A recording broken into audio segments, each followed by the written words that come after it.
Mario Lemieux is unlike any other player in NHL history. He was a generational talent, his career arc was straight out of Hollywood, and he had an aura about him that suggested no challenge on or off the ice was too daunting. So how did an introvert from a humble neighborhood in Montreal become Super Mario, not only on skates, but also in a suit and tie?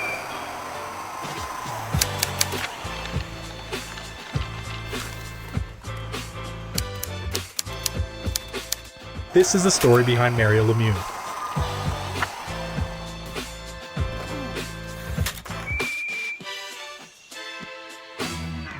Mario Lemieux was born to Pierrette and Jean-Guy on October 5, 1965. Pierrette was a stay-at-home mom, Jean-Guy worked in construction, and the francophone family of 5 lived in Ville-Émard, a working-class neighborhood in southwest Montreal.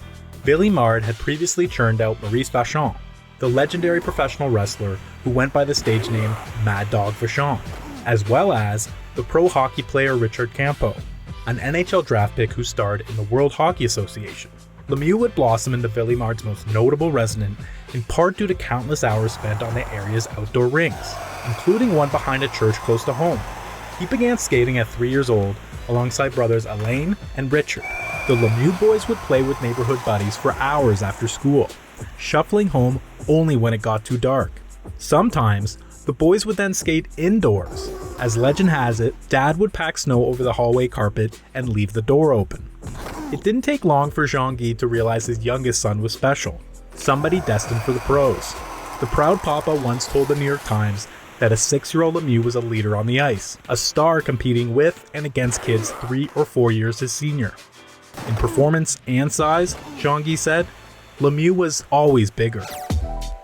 During his minor hockey days, Lemieux shared the ice with Marc Bergevin and JJ Daigneault, 2 future NHLers who now hold high-profile positions in management and coaching.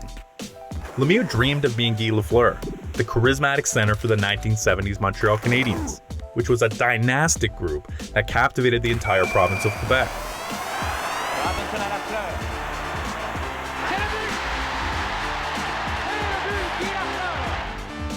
Lemieux officially entered the public consciousness himself in the early 1980s, when he was selected first overall in the '81 QMJHL draft.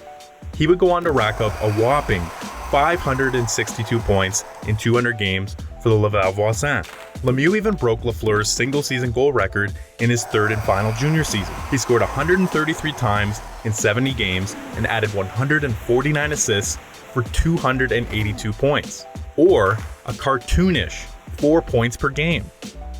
Despite the extreme dominance, Lemieux wasn't universally praised ahead of the 1984 NHL draft. Some scouts believed the 6'4", 200-pound right-handed center was lazy and lacked the heart required to truly stand out in the best league on the planet.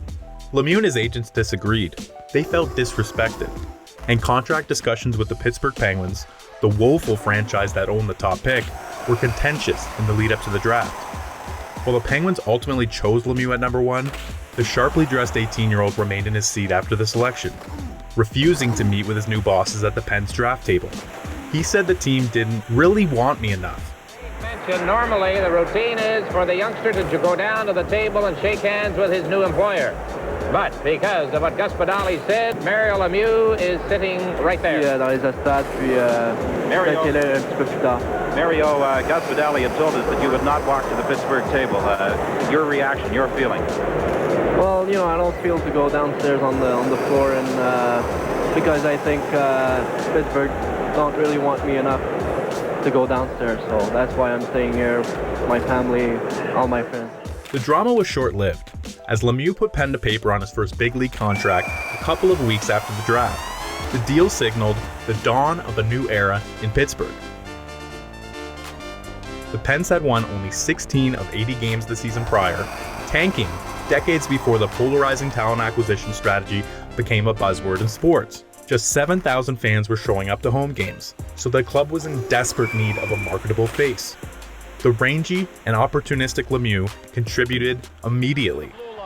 Fourth, the crowd excited, and there is Mario Lemieux, and he is off, racing in all alone. Lemieux, his first shot on goal, and he scores! Mario Lemieux, living up quickly. By the end of the regular season, Lemieux had 43 goals and 100 points in 73 games for the second worst team in the league. He won Rookie of the Year honors in the landslide.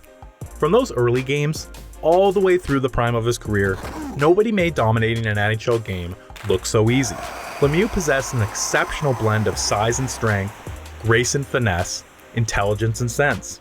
He was a towering presence, yet economical in his movements. It was as if he had been created in a hockey laboratory. 6 to score here in the third. Lead pass to Lemieux. Lemieux now coming down the left wing. Cuts for the net. Lemieux's in his backhand shot. Score! Oh! Stop the press! Mario! The Pens continued to spin its wheels as a team, missing the postseason in 5 of Lemieux's first 6 seasons in the league. On an individual level, though, Lemieux quickly earned the nickname Le Magnifique. As a team, he had chosen the jersey number 66 because it was an upside-down 99. And here he was, barely into his 20s and becoming a rare peer to the great one, Wayne Gretzky. In the 80s, Gretzky rewrote the point-getting record books, while winning 4 Stanley Cups with the Edmonton Oilers. At the peak of their powers, Lemieux and Gretzky both seemed immortal, worthy of a promotion to a league above the NHL, if only such a league existed. That said, they went about their business differently. Lemieux, the soft-spoken private megastar, was a shoot-first goal scorer with uncanny puck control and deception. Gretzky, the outgoing, public-facing megastar, was a pass-first playmaker with unparalleled vision and timing. It was a gift from the hockey gods that arguably the 2 greatest forwards of all time overlapped for 15 years. They took turns claiming Hart and Art Ross trophies in a high-scoring physical era, and also dazzled as line mates at the '87 Canada Cup. The legendary Gordie Howe summed up the dynamic to Sports Illustrated. Gretzky did a better job of using his teammates. Lemieux was more of an individual talent. Howard Chuck wins it in. Here's Lemieux poking at the center. Lemieux ahead to Gretzky. Has Murphy with him on a 2-on-1 to Lemieux. And on goal. He shoots. He scores! Mario Lemieux! With 1:26 remaining. In one game against the New Jersey Devils in late '88, Lemieux scored 5 goals in 5 unique ways. Then 23, Lemieux bagged 1 goal at even strength, 1 on the power play, 1 while shorthanded, 1 off the penalty shot, and 1 into an empty net. It was something that had never been done before, and it hasn't been replicated in 3+ decades. Gretzky is the only player in NHL history to collect 200 points in a season, and he did it 4 times. Lemieux was excruciatingly close in '88-89, when he set a career high with 199 points. Now, there was a course of 10 games this season when Mario Lemieux actually had 45 points. Is that incredible? That's scary. Only 16 times has a player accumulated 150 points or more. 9 of those seasons are Gretzky's, 4 are Lemieux's, and 3 others have 1 to their resume. Lemieux reached such rarefied air even though he never once, in 17 years, played a full season. Unfortunately, injury and illness followed him around just like the puck. In '89-90, Lemieux came out of the gate with a staggering 46-game point streak. He fell 5 games short of Gretzky's record of 51, thanks to a nagging back injury he could no longer ignore. He underwent surgery to repair a herniated disc, ending his season. Around this time, the Pens started ascending. By '90-91, management had surrounded Lemieux with a cast of future Hall of Famers: Jaromir Jagr, Ron Francis, Mark Recchi, Bryan Trottier, Paul Coffey, and Larry Murphy. The franchise that for years couldn't get its act together finally broke through, winning its division and eventually the Stanley Cup. Lemieux, who dressed for only 26 regular season games due to the surgery, was fantastic all playoffs, producing 16 goals and 28 assists for 44 points in 23 games. Pittsburgh, 1991 Stanley Cup champs. To this day, his mesmerizing inside-out goal against the Minnesota North Stars in Game 2 of the Cup Final is one of the most recognizable playoff moments captured. Snap your W-2 and file your taxes 100% free with TurboTax Free Edition. Roughly 37% of taxpayers qualify. 1040 and limited credits only. Get the TurboTax app now.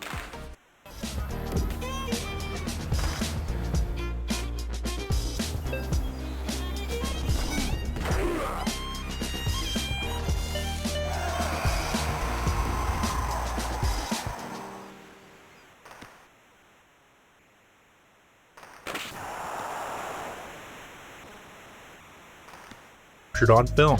Here's Lemieux. His center penalty coming up. Look at Lemieux. Oh my heavens. What a goal. What a move. Lemieux. Oh baby. If you go at Mario like a madman, he'll make you look like a complete idiot, Ray Bourque, a 5-time Norris Trophy winner, once told Sports Illustrated. He just holds the puck there on his forehand and dares you to commit yourself. If you do, he slips it past you. And if you don't, he controls the blue line and has time to make the play. Bourque would know. Mario Lemieux coming to center, trying to fool Bourque and does. Look out, scores. Have you ever seen such finesse? Pittsburgh ran it back for 91-92, with bench boss Scotty Bowman and forward Rick Tocchet serving as the only important additions. There was a familiar result, another cup. Just in smoother fashion, the Pens swept the final 2 rounds. And although Lemieux missed 5 games to nurse a broken hand courtesy of a slash by Adam Graves of the New York Rangers, he scooped up playoff MVP honors for a second time. Fresh off back-to-back cups, Lemieux ran roughshod over the NHL, tallying 104 points in 40 games to start the 92-93 campaign. The Pens were in first place, and he was on pace to challenge Gretzky's single-season points record when disaster struck. The Pens announced in January that Lemieux had been diagnosed with cancer, specifically Hodgkin's lymphoma, after an enlarged lymph node was removed from his neck. Yeah, it is scary every time you hear the word cancer.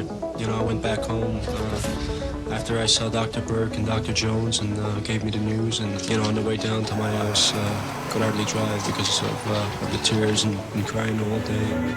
Lemieux missed 2 months of action for radiation treatment before reappearing unexpectedly ahead of a March game in Philadelphia. The old Spectrum Arena was traditionally a hostile place for the Pens captain, but that night, Lemieux received a huge ovation from the rival crowd. They've got a big thing on the screen here. They got a big TV screen here, and it said "Welcome back," and had Mario's picture, and now he acknowledges the fans. He picked up where he left off too, with a 2-point night. A few months later, after finishing with 160 points in 60 games, he cleaned up at the NHL Awards banquet, taking home the Hart, Art Ross, Pearson, and Masterton trophies. It's hard to grasp the full scope of the circumstances, even 3 decades on. Regardless, the following statement is factual. Mario Lemieux was the best and most valuable player in the top league in the world during a season in which he also beat cancer. Lemieux's ability to jump on a moving train and instantly dominate was always second to none. Sadly, he missed the bulk of the next season and the entirety of 94-95 to undergo another back surgery and cope with fatigue caused by the cancer treatment. In hindsight, this was the beginning of the end for Super Mario and the Pens Cup-winning window. Yes, Lemieux found his vintage form for 95-96 and 96-97, leading the NHL in scoring both years, while Jágr, his overqualified sidekick, played some of the best hockey of his career. But the Pens lost in the conference final one year, and the opening round the next. And all of a sudden, Lemieux was out of gas. He retired at 31 years old. The Hockey Hall of Fame waived its 3-year waiting period to feature Lemieux in the 1997 induction class. He looked baby-faced, standing beside his fellow inductees. Soon, Lemieux would save the Pens for a second time since being drafted. In late '98, ownership declared bankruptcy, priming the club for possible relocation. Lemieux decided to convert years of unpaid salary to equity and, along with a group of investors, purchased the franchise. 2 years removed from on-ice stardom, Lemieux suited up as team president, CEO, and chairman. He promised to keep the Pens in Pittsburgh. Of course, Lemieux couldn't resist making another comeback once he started to feel better physically in late 2000. At an emotional press conference, Lemieux rattled off a few reasons for his return. 1. He missed the game and felt the Pens had a chance to win another cup. 2. He believed the league was starting to take better care of its star players. And 3. His son Austin, a serious hockey fan, really wanted to see his dad play in the NHL. Jágr with it. Lemieux with the middle. Lemieux scores! Mario is back! Lemieux lived up to his words. He was an elite player again, stringing together an incredible 76 points over 43 games to earn second place in Hart Trophy voting. At 35, he wasn't young and had nothing to prove. But it didn't matter. He shined in what's considered the first modern player-owner season in North American major pro sports. From there, Lemieux appeared in parts of the next 4 seasons. A 5th was completely wiped out by the 04-05 lockout. And then, in 06, he retired, this time for good, because of yet another ailment, an irregular heartbeat. He was 40, tired, and frankly, running out of room on his trophy case. It already had 2 cup rings, a 2002 Olympic gold medal, and 17 individual awards, including 6 Art Ross, 3 Hart, and 2 Conn Smythe trophies. Lemieux was equal parts prolific and efficient throughout his storied career. He retired with 690 goals and 1,033 assists for 1,723 points in just 915 games. He trails only Mike Bossy in career goals per game and only Gretzky in both assists per game and points per game. Before calling it quits, Lemieux mentored Sidney Crosby, a generational talent also hailing from Eastern Canada. Crosby lived with the Lemieux family as a rookie, and the 2 icons briefly played together on the same line. Super Mario, the owner, then balked at selling the team in 2006, helped get a new arena built in 2007, before settling into the owner's suite to watch Crosby lead the Pens to cup victories in 2009, 2016, and 2017. There's a statue outside the Pens ring, which is currently named PPG Paints Arena. It shows an imposing Lemieux splitting a pair of hopeless New York Islanders defensemen, a snapshot from a real game in '88. Surely, one day a statue depicting one of Crosby's signature moments will be erected nearby.